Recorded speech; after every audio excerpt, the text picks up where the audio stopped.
falado nessa noite, por tudo que o Senhor tem feito em nosso meio, pela Tua presença em nosso meio, Senhor. Agora te pedimos, abençoa o Teu servo, usa-o mais uma vez, o qual vai estar trazendo ensinamento nesta noite. Fala conosco, Senhor, esse é o nosso pedido, nossa gratidão, em nome de Jesus. Amém. Cumprimento a igreja com a paz do Senhor. Vamos abrir a Bíblia, irmãos, em Mateus, capítulo 27, versos 3 ao 5. Minha saudação ao pastor Antônio, seja sempre muito bem-vindo em nosso meio. Peço à igreja que ore pela irmã Ana, precisa das vossas orações, está com bastante atividades e às vezes é necessário dar uma parada e ela carece das orações da igreja. Estou feliz, irmãos, pelo culto que tivemos aqui domingo, vimos pessoas receberem a palavra de Deus e passaram à frente, decidindo por Jesus. E nós temos ali o nosso irmão que tomou essa decisão, a igreja olhe para ele, acolha ele, está do lado do irmão Júlio ali, para que nós possamos dar prosseguimento, a esse trabalho tão lindo que a igreja tem desenvolvido. E domingo tem mais. Eu convido a igreja que faça a sua parte, convide as pessoas. Nós deixamos uma lista, um papel para os irmãos preencherem. Sabemos que não é fácil encontrar muitas pessoas que não conhecem Jesus e trazê-las para a igreja. Mas se cada família trouxer nós teremos uma colheita de almas. E não está acontecendo só na sede, nós temos visto os irmãos encarregados também se importando, se interessando em fazer esta obra, e é o que Deus espera da igreja. Nós estamos vivendo um momento tenso, mundialmente. Quantas pessoas já perderam as suas vidas? Quantas pessoas ainda enfrentarão a morte? E será que elas foram salvas? Nós temos vivendo em um país tão difícil. Domingo, os pastores estiveram em Santana do Livramento, na festa de aniversário do pastor Valdemar, pastor presidente, e estava junto lá um pastor auxiliar da igreja. Segunda, lá no grupo o senhor viu, Segunda-feira, esse pastor faleceu. Então, a vida é um sopro, irmãos, assim diz a palavra de Deus. E talvez pessoas que convivem conosco, que vão enfrentar a eternidade, nós não sabemos como elas estão. Então, é momento da igreja fazer a sua parte, Nós vivemos um momento bem bom da igreja, podemos dizer assim. A igreja está instruída, entendeu a necessidade da evangelização, de discipular pessoas. E eu fiquei muito feliz com o irmão Júlio. Ele disse para mim, pode deixar que eu vou discipular o nosso irmão ali. Se cada um de nós tomar essa posição de discipular, nós não precisaríamos ter os grupos de discipulado, mas cada um de nós fazer a nossa parte. E a igreja cresce e o nome do Senhor é glorificado. Vamos ler a palavra de Deus, então, Mateus 27, capítulo 27, versículos 3 ao 5. Diz assim: Então Judas, que o traiu, vendo que Jesus havia sido condenado, tocado de remorso, devolveu as 30 moedas de prata aos principais sacerdotes e aos anciãos, dizendo: pequei, traindo sangue inocente. Eles, porém, responderam: que nos importa? Isso é com você. Então Judas, atirando as moedas de prata para dentro do templo, retirou-se e se enforcou. Tome o teu assento.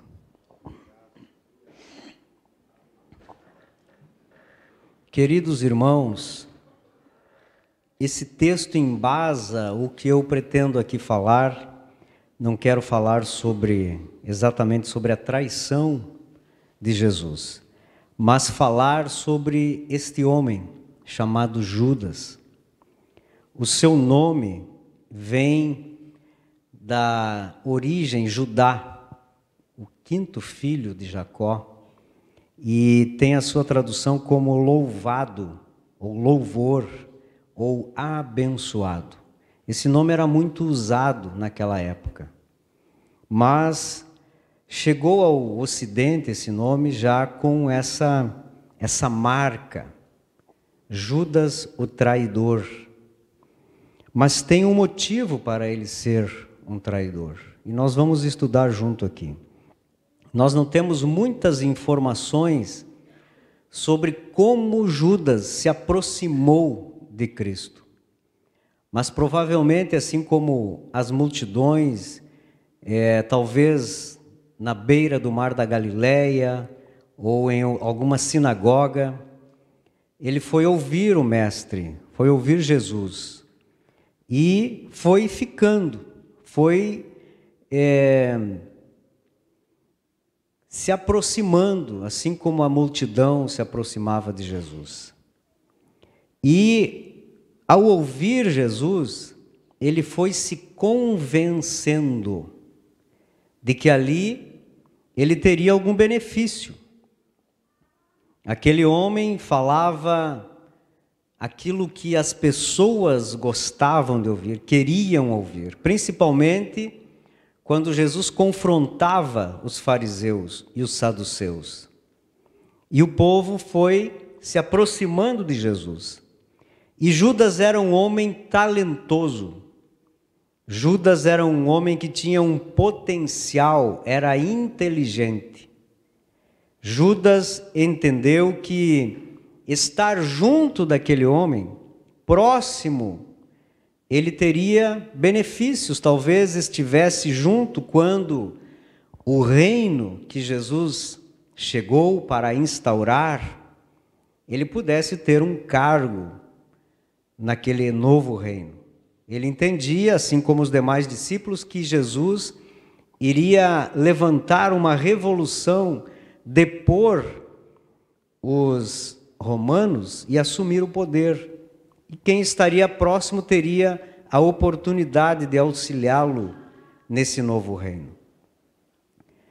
Nós vemos que Jesus não repeliu Judas, apesar de Jesus, onisciente, conhecer o coração de Judas. Mas Jesus o acolheu com os 12, inclusive escolheu entre os 12, como um dos discípulos para viver junto com ele. Mestre e discípulos. Judas foi escolhido por Jesus.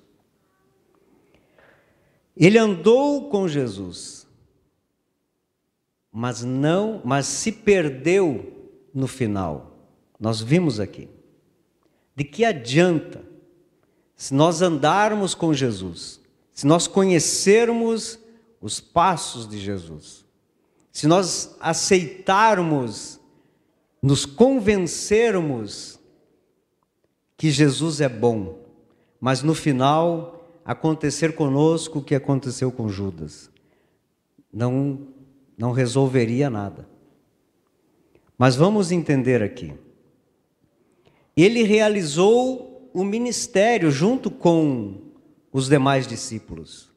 Ele evangelizou e ele foi bem sucedido, assim como os demais.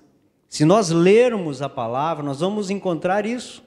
Inclusive quando Pedro, lá em Atos, capítulo 1, versículos 16 e 17, ele fala sobre Judas, nós vamos ver aqui, ó.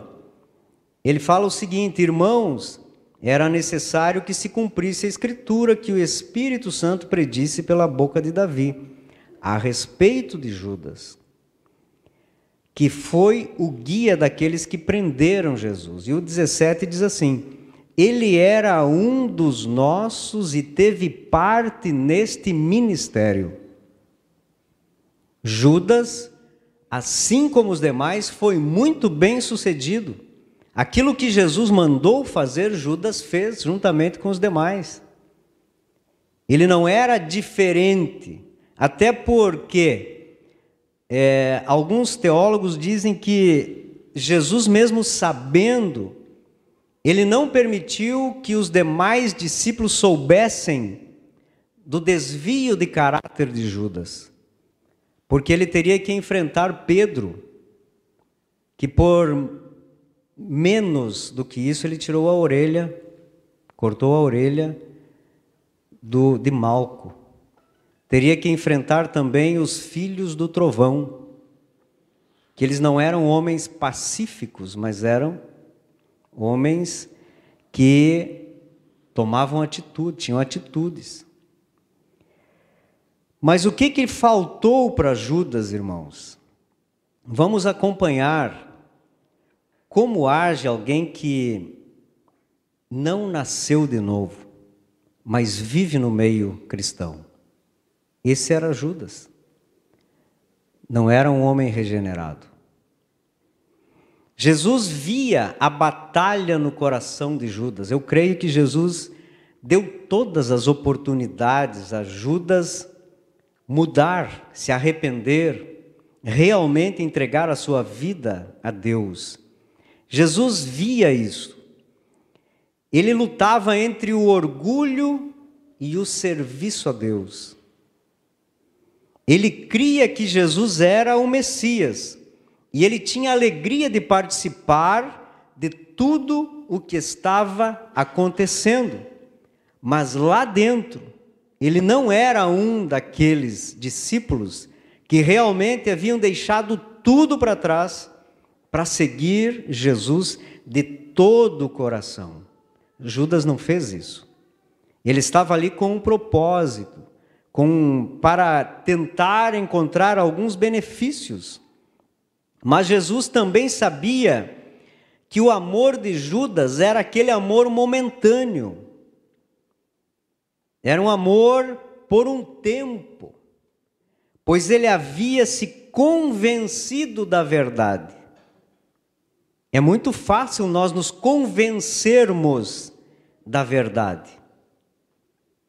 Se nós chegarmos para encontrarmos alguém que nos fale o que nós precisamos ouvir, nós nos convencemos que precisamos mudar, mas isso não nos torna um transformado, não nos torna alguém que realmente aceitou em mudar essa perspectiva.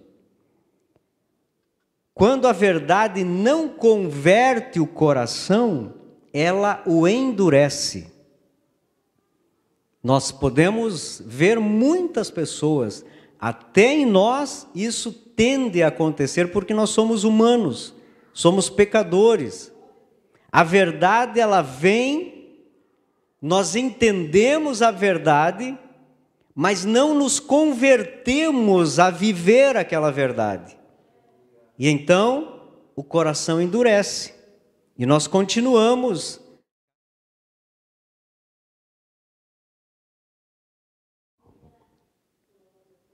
entendemos as coisas, mas de coração duro. Fazemos, trabalhamos, servimos, pregamos, mas não deixamos que a palavra de Deus entre e realmente limpe o coração. Faça morada, que pratiquemos a palavra de Deus. Jesus colocou Judas em uma função que lhe daria a oportunidade de corrigir os seus erros, administrar a bolsa onde eram lançadas ofertas. Judas tinha capacidade para isso. Ele era capaz, ele supria a alimentação, as viagens, as necessidades do grupo e, de repente, também auxiliava os pobres, porque ele se preocupou com os pobres quando Maria derramou o nardo em Jesus. Jesus entendeu muito bem e o confrontou, né? Mesmo assim, Judas não conseguia vencer. Mesmo assim, mesmo ouvindo as palavras de amor de Jesus, de entrega de Jesus, mesmo vendo o Jesus servo, não superou o seu desvio de caráter. Ele estava próximo, ele tinha o melhor pastor, o homem que não pecou, o homem que dava exemplos, mas ele não quis. Livre-arbítrio.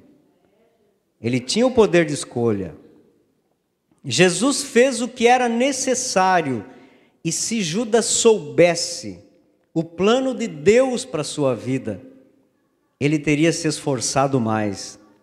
Ele teria realmente abandonado aquele mau caráter degenerado e teria sido entregue totalmente a Deus. Alguns teólogos dizem que se Judas tivesse entendido o plano de Deus na sua vida, ele seria alguém como Paulo, inteligente, um homem sábio, que poderia ter feito muito no reino, mas ele decidiu não fazer.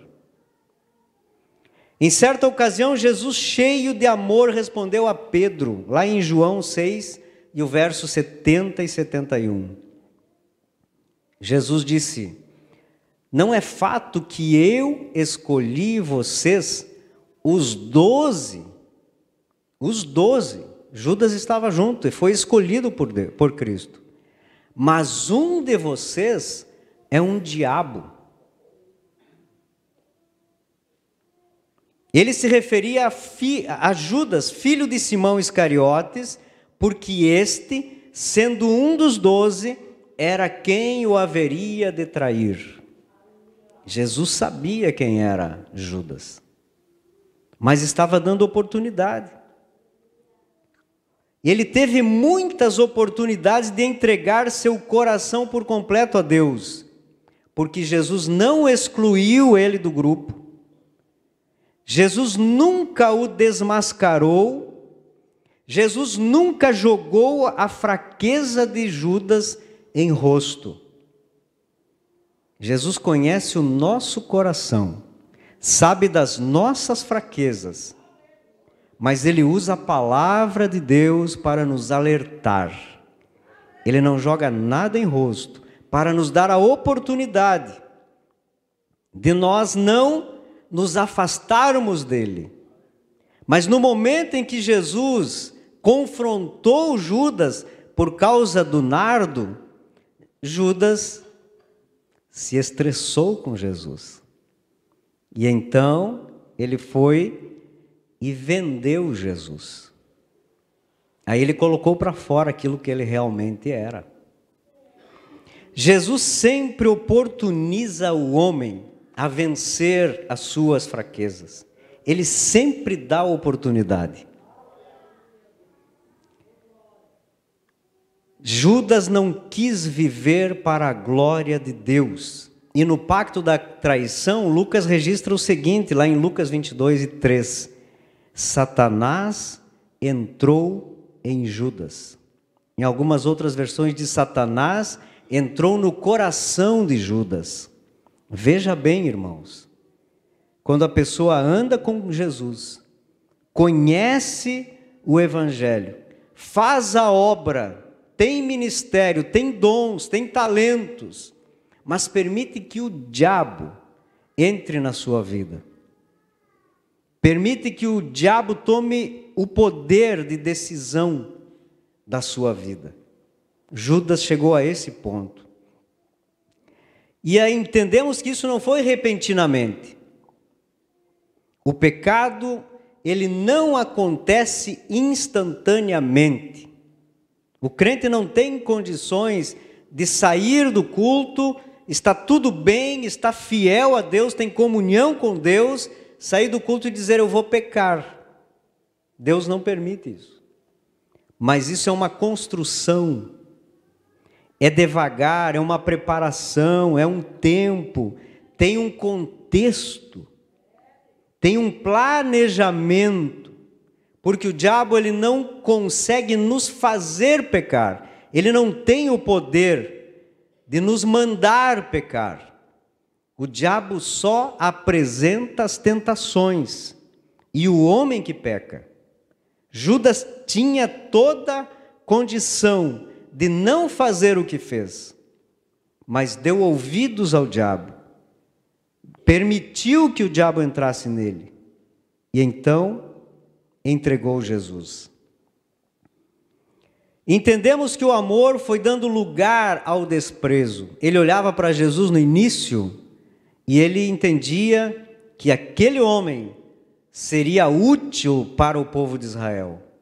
Mas Jesus foi se aproximando da cruz, e ele via que Jesus não fazia nada para que não fosse para a cruz. Ele não entendeu a missão de Jesus. Jesus veio para morrer na cruz, mas Judas queria que ele tomasse outra decisão. E então isso foi colocando um sentimento de desprezo no coração de Judas por aquele homem que teria sido seu mestre.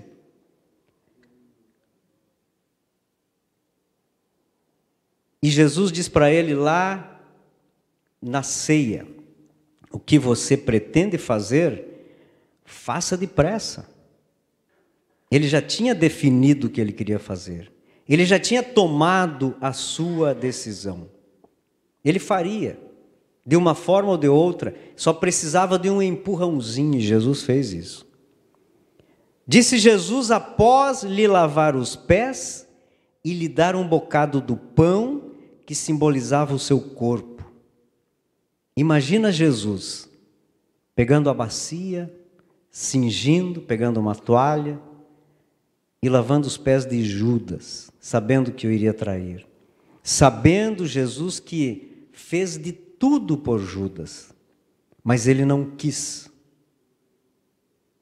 Era a última chance que Judas tinha de se arrepender, porque Judas sabia que Jesus sabia quem era ele. Ele já tinha entendido que ele era alguém que não conseguiu vencer o propósito do discipulado.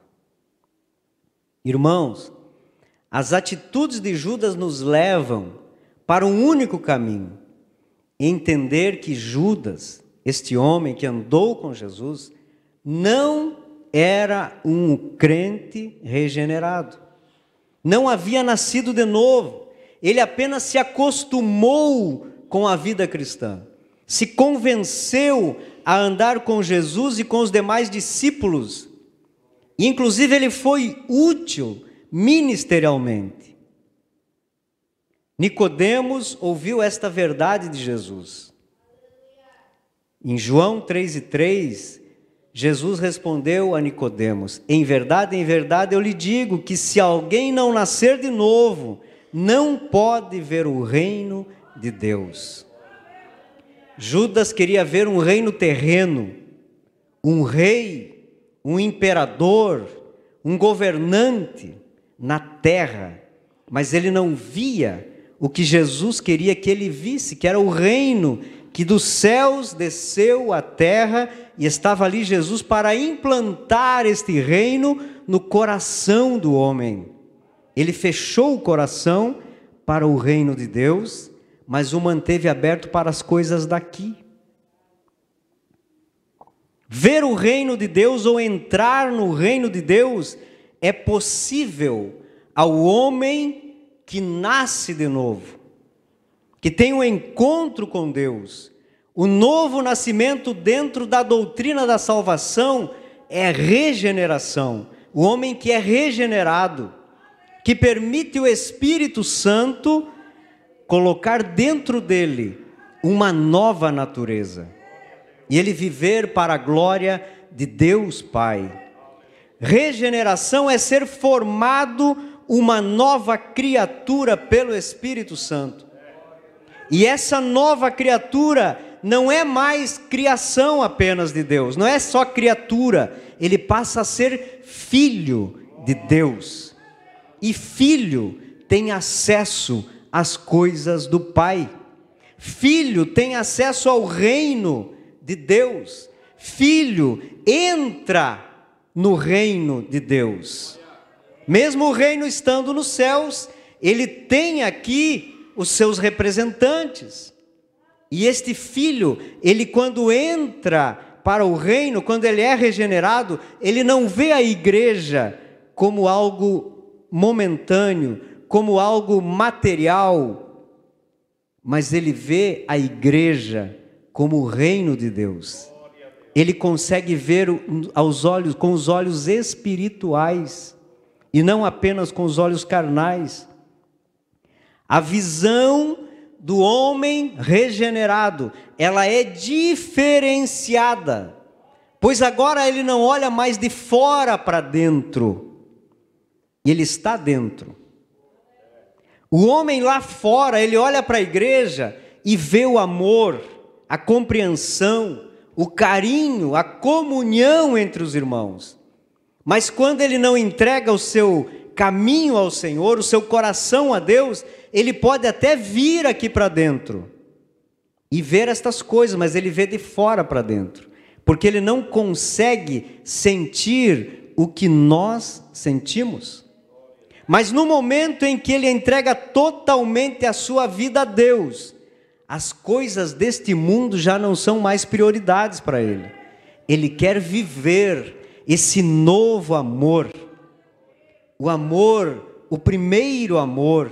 Ele quer sentir o que nós sentimos, regenerados por Deus.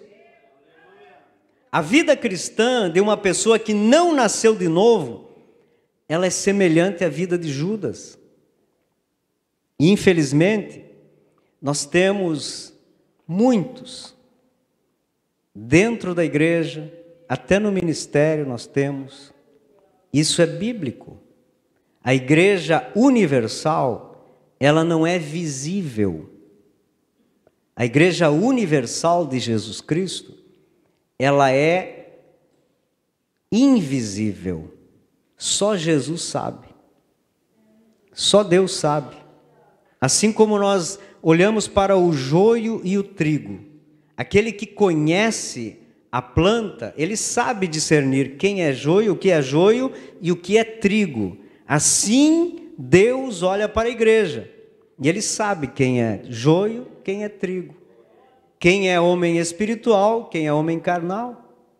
Ele sabe. Então, Judas era racional para crer, era inteligente para aceitar o evangelho, mas não tinha fé para entregar inteiramente a sua vida a Deus. Às vezes são poucas coisas que impedem o homem de entregar a sua vida a Deus, de viver a regeneração pelo Espírito Santo. Às vezes são coisinhas mínimas que não permitem, e o diabo sabe disso, e ele sabe que Deus só aceita nós 100%, integral. Então o diabo fica com um pedacinho, e o nosso coração fica ligado lá fora, com algumas coisas que Deus não permite. A vida cristã não permite. E então ele não consegue ter a experiência que o crente nascido de novo tem. Judas evangelizou. Judas estava entre os discípulos enviados de 2 em 2, e ao retornar eles diziam: até os demônios se submetem a nós. Veja bem, ele foi usado por Deus para expulsar demônios, mas não teve coragem para expulsar, repreender o demônio que estava nele. Ele viu as maravilhas de Jesus, os milagres, as curas que Jesus fazia. Ele viu as multidões seguirem Jesus pela palavra que Jesus pregava e transformava as multidões, mas não transformava ele. Ele não se permitiu viver o extraordinário de Deus, que é o que Deus tem para nós, para mim e para você. Irmãos, nós estamos vivendo entre um povo que vive como Judas viveu. Aparentemente, estava tudo bem com Judas, mas Jesus sabia. Às vezes aqui, nós somos o melhor pastor, mas será que lá condiz com o que eu sou aqui? Não importa eu ser reconhecido aqui, eu tenho que ser reconhecido lá. Senão não vale a pena a nossa caminhada aqui.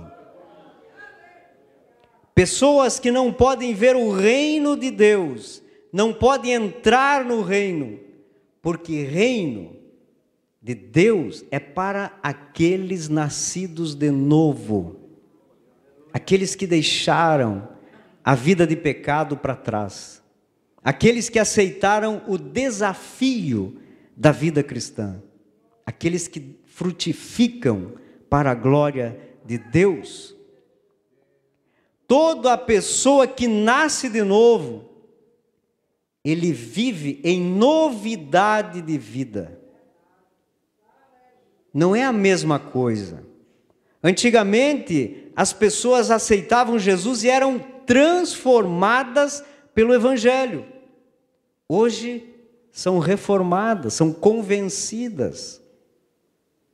E nós precisamos aceitar que, se nós não formos realmente transformados, a nossa vida não vale a pena dentro da igreja. Nós precisamos entregar tudo a Deus.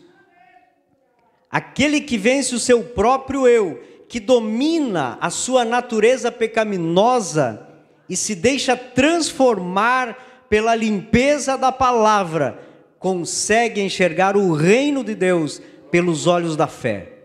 Porque Deus transforma o homem, Ele não vê mais as coisas como eram antigamente, Ele vê com amor.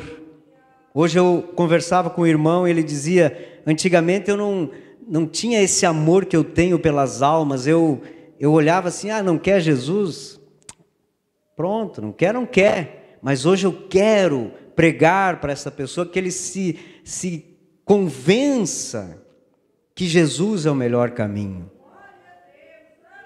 Aquele que não tem Jesus no coração não tem amor por almas, não tem amor pela igreja, não tem amor por Deus, só quer benefícios próprios. Vida com Deus vem antes de vida para Deus. Vida com Deus vem antes de vida para Deus. Antes de nós querermos fazer algo para Deus, nós precisamos pertencer a Deus, pertencer ao reino. Senão, a nossa vida começa a viver em serviços para Deus. Mas se eu faço para Deus e não sendo de Deus, fica mais difícil eu tomar uma decisão. O inimigo vai dizer, está tudo bem, você já está fazendo para Deus, permaneça assim, está bom assim. Mas lá no fundo do coração, o homem está sentindo a falta, o vazio continua, e ele preenche esse vazio fazendo algo para Deus, mas acabou a atividade, ele volta a ser aquele mesmo, sem gozo na alma, sem amor pelas coisas de Deus. Judas viveu isto. Judas era um crente carnal. Como está difícil nós ouvirmos hoje esta expressão, né? Antigamente, falava-se muito no crente carnal. O crente espiritual e o crente carnal. Muito foi pregado nisso, né, pastor Mandu? Mas os tempos foram passando, as coisas foram mudando, e nós começamos a nivelar tudo. E esse é o grande erro da igreja atual. Porque nós, ao invés de nós nivelarmos para cima, mais comunhão, mais santificação, mais proximidade de Deus, nós nivelamos para baixo, para poder estarmos todos no mesmo nível. Mas Deus exige da igreja atual consagração, compromisso com a palavra, transformação de vida, novo nascimento. Mas eu estou há tantos anos dentro da igreja, será que eu não nasci de novo? Não importa quantos anos nós estamos dentro da igreja. Não importa, é mais difícil às vezes aquele que nasce em berço evangélico, como eu nasci, mas tive uma experiência com Deus depois de casado. Tempo de igreja não é sinônimo de vida com Deus. Eu tocava no coral, eu tinha um grupo de louvor, eu cantava com meu irmão, mas e a experiência com Deus? Deus me deu uma oportunidade e eu aceitei a oportunidade. Queridos, essa expressão crente carnal, infelizmente não se usa mais. Mas é inevitável encontrarmos pessoas que não olham para o reino, olham para as coisas daqui. Elas estão muito longe do reino de Deus, mas tão próximo de entrar no reino de Deus, porque basta uma decisão. O Espírito Santo, ele nos convence do nosso pecado, nos faz arrepender se nós queremos. Deus tem tudo para nos dar. Ele nos ajuda nesse processo. A única coisa que Ele não faz por nós é a decisão que Deus não vai tomar por nós, porque Ele deixou para nós o livre-arbítrio. Então, às vezes, está tão longe de ver o reino, mas tão próximo de entrar no reino, que o crente poderia fazer a qualquer momento. Os objetivos destas pessoas que não são nascidas de novo, estão naquilo que os seus olhos carnais veem. É a posição, é o status, é o cargo, é o título. Às vezes até usam os próprios irmãos, companheiros, para crescer para os homens. São pessoas que não perdoam, são manipuladoras, maquinam o mal uns contra os outros. Isso não é reino de Deus.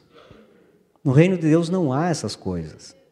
O reino de Deus é andar junto, é ter comunhão, é abraçar aquele irmão que está precisando, é auxiliar quando está necessitado, é se alegrar quando ele está feliz.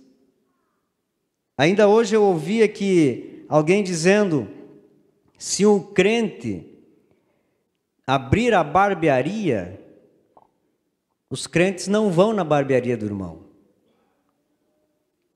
Se um crente abrir um mercado, os crentes vão comprar no outro lugar. Isso é por causa da inveja. Mas reino de Deus não pode ter inveja. Reino de Deus é mutualidade, é eu ajudando você e você me ajudando. É nós nos auxiliando, para que aquilo que os homens olham lá de fora seja real aqui dentro. Aquilo que o povo lá de fora vê que é bonito aqui, tem que acontecer aqui. Queridos, a falta de regeneração em Judas o levou a praticar um dos atos mais desprezíveis da história. Até quem não é crente sabe da história de Judas. A Bíblia diz que ele era ladrão, tentou amotinar os demais discípulos contra Jesus. Assim nós vemos como o diabo usa uma pessoa que não tem um encontro com Cristo. A pessoa que não tem um encontro com Cristo, ele pode estar sendo usado pelo inimigo dentro da igreja. Isso é uma realidade bíblica. Ele é capaz de se voltar contra o próprio Deus. Culpar Deus, responsabilizar Deus, se revoltar contra Deus. O homem que não é nascido de novo, ele trai os mais chegados, mesmo que nunca lhe tenham feito mal, porque o que habita nele não é o Espírito Santo. Mas Deus mantém uma porta aberta, e o acesso a este reino é simples, é fácil. Deus abriu a porta para nós. Deus enviou seu Filho para morrer por nós. Mas o homem tem o direito de não aceitar. Nós precisamos viver o reino de Deus. Entrar neste reino, ver este reino com os olhos espirituais. Quando nós temos um problema a resolver, muitas vezes, quando a pessoa não tem este sentimento de Deus na sua vida, ele quer resolver com as suas próprias, sua própria inteligência, sua própria capacidade. E às vezes o ser humano, ele quer resolver o problema do jeito dele. Eu vou chegar lá, eu vou dizer isso porque aquela pessoa merece ouvir isso, isso e isso. Mas de repente, ao chegar, o amor de Deus entra na vida daquele homem ou aquela mulher que é transformada pelo Espírito Santo, ela não consegue dizer nada. É perdão para cá, perdão para lá e segue tudo. Isso é reino. Não se traem, não se acusam, não falam mal uns dos outros. Nós precisamos viver este reino, é o que precisa nos dias atuais. E para entrar nesta porta do reino, basta uma decisão verdadeira. Deixar o Espírito Santo transformar, guiar, conduzir a Deus. Porque é Ele que ajuda o homem a vencer a guerra interior. É o Espírito Santo. Ele quebra as correntes do inimigo que prendem o homem e dá visão espiritual para ver além, para ver aquilo que Deus tem para nos oferecer todos os dias. O homem que vê as coisas de Deus é fácil de conviver. Ele é companheiro, ele não fala mal, ele não cria problemas, ele é quebrantado de coração, aceita a palavra de Deus e sempre está dizendo: eu precisava ouvir esta palavra. Queridos irmãos, nós precisamos nos converter todos os dias. Conheci um irmão que vivia no primeiro amor e alguém disse para ele: isso aí logo passa.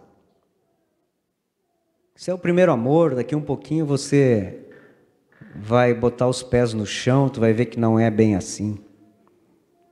Mas por quê? Porque tu está muito feliz, está muito faceiro. E ele dizia: então eu me converto de novo. Se o dia que eu perder a alegria da salvação, eu me converto de novo. O dia que eu não agir conforme a palavra de Deus me ensina, eu preciso me converter de novo. O dia que nós tivermos um problema e não conseguirmos resolver com a graça de Deus, nós precisamos nos converter de novo. E o reino do Senhor vai ser visível a nós. Nós não vamos querer os nossos direitos. Nós vamos deixar nas mãos de Deus. Uma situação, um irmão me procurou dizendo: pastor, a minha filha foi espancada na escola por uma professora. A professora bateu nela. E eu vou colocar na justiça. Eu disse, tu tem todo o direito.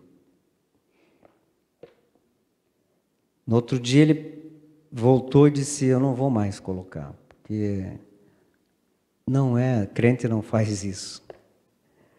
O Espírito Santo trabalha na nossa vida. Às vezes nós temos vontade de fazer, de falar, de colocar na justiça, de ter os nossos direitos, que o mundo nos confere isso. Mas o Espírito Santo trabalha no nosso coração. E nós vencemos. Que o caráter de Judas nunca tenha espaço nos nossos corações. Que o caráter de Judas passe longe da nossa vida. Nós precisamos estar perto de Deus, perto de Jesus Cristo, e viver o que Jesus viveu. Dar continuidade ao trabalho que Jesus iniciou. E assim, nós não apenas veremos o reino, mas nós chegaremos lá e veremos Cristo face a face. Veremos Deus face a face, porque esse é o desejo do coração de um crente regenerado, que ama a Deus. Se coloca de pé. Se alguém tem alguma necessidade, quer passar aqui na frente, nós queremos orar por você. Alguém precisa de uma oração, o Senhor está neste lugar. E Ele pode fazer maravilhas em nosso meio. Irmãos, no dia 27, lá na congregação da Cidade Alegria, dias 28 e 29, o pastor Tiago Damasceno estará aqui em Uruguaiana, e 28 e 29 aqui na sede. Mas nós precisamos orar, eu já falei domingo aqui. Precisamos orar para que Deus realize milagres, para que Deus cure. Nós não podemos depender apenas